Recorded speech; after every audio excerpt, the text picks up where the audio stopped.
বাগেরহাটে সুন্দরবন থেকে হরিণের চামড়া ও মাথাসহ আটক 2 শিকারীকে কারাগারে পাঠিয়েছেন আদালত। মঙ্গলবার আসামিদের বাগেরহাট সিনিয়র জুডিশিয়াল ম্যাজিস্ট্রেট আদালতে পাঠানো হলে বিচারক বিলাস মণ্ডল এই আদেশ দেন। এর আগে বন বিভাগের কোকিলমণি টহল ফাঁড়ির ভারপ্রাপ্ত কর্মকর্তা সাদিক মাহমুদ বাদী হয়ে মামলা করেন এবং আসামিদের আদালতে পাঠান। আসামিরা হলেন বাগেরহাটের মোংলার চাঁদপাই এলাকার সুলতান খানের ছেলে মামুন ও একই এলাকার আক্কাস শেখের ছেলে আব্দুর রহিম। মামলার বিবরণে বলা হয়েছে, সোমবার কোকিলমণি টহল ফাঁড়ি সংলগ্ন অভয়ারণ্য এলাকায় অবৈধভাবে প্রবেশ করে কাঁকড়া আহরণ করছিলেন মামুন ও রহিম নামের 2 ব্যক্তি।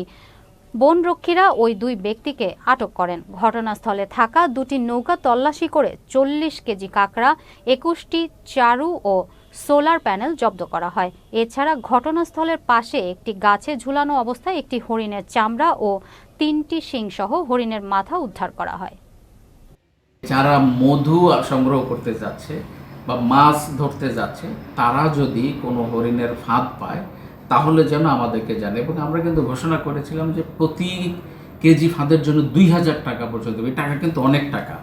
আচ্ছা, আমাদের যে জিনিসটা আমরা অবজার্ভ করছি, আসলে তারা কিন্তু একটু বোধহয় ভীত সন্ত্রস্ত থাকছে এবং তারা সরাসরি তুলে আমাদেরকে দিচ্ছে না। তবে ভালো কাজটি যেটি করছে, তারা কিন্তু আমাদের অনেক ইনফরমেশন দিচ্ছে। এটি আমাদের জন্য অনেক পজিটিভ সাইড।